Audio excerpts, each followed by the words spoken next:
Le temps atmosphérique était en complicité ces jours avec celui événementiel à Lubumbashi, chef-lieu de la province du Katanga.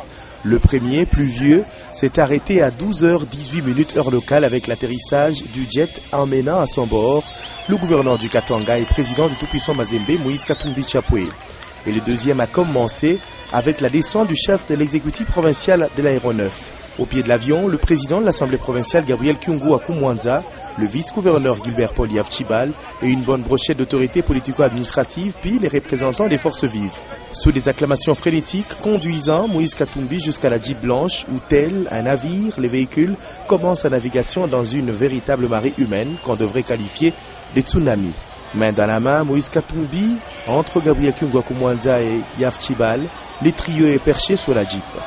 Le cortège, très impressionnant, ressemble à un ruisseau. On dirait que toute la ville s'est dessaisie de son charroi pour accueillir le gouverneur après 3 mois d'absence pour raison de santé. C'est un Moïse Katumbi pétillant et requinquant qui prendra plus de 4 heures pour joindre l'aéroport à la place Moïse Tchombe, place de la Poste. Le long du parcours, banderoles, calicots, drapeaux des partis politiques aussi bien de la majorité que de l'opposition disent la joie de revoir le président du tout-puissant Mazembe, gouverneur tant adulé. Impossible de s'effrayer un chemin dans cet océan d'hommes, lequel grossissait en volume à la vue du chef de l'exécutif provincial.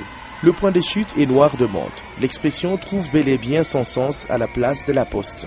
Tout le monde a les yeux rivés vers le podium installé pour la circonstance. D'abord la prière de l'abbé Kalaba, puis le mot d'introduction du président de l'Assemblée provinciale, Gabriel Kyungu Akumwanza, saluant le retour de Moïse Katumbi qui vient mettre un terme à toutes les folles spéculations qui ont alimenté la chronique ces derniers mois. Puis ce sera le grand moment, l'allocution de Moïse Katumbi. La foule est collée à ses lèvres.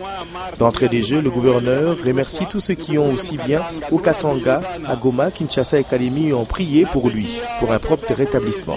Il appelle tout le monde à craindre Dieu, le créateur des cieux et de la terre.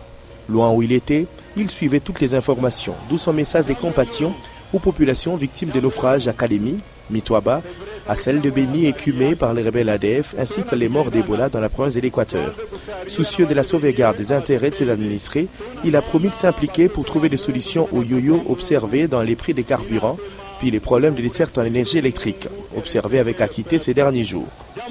Une communion parfaite et très évocatrice entre le gouverneur et ses administrés qui ont bien saisi le message du gouverneur remerciant les services de sécurité pour l'encadrement de la foule. Selon le médecin, Moïse Katumbi Chapwe devrait rentrer en mars 2015, mais l'homme a préféré revenir avant Noël pour passer les festivités de fin d'année avec sa population. Mardi 23 décembre 2014, une journée historique pour Lubumbashi, le Katanga et la République démocratique du Congo.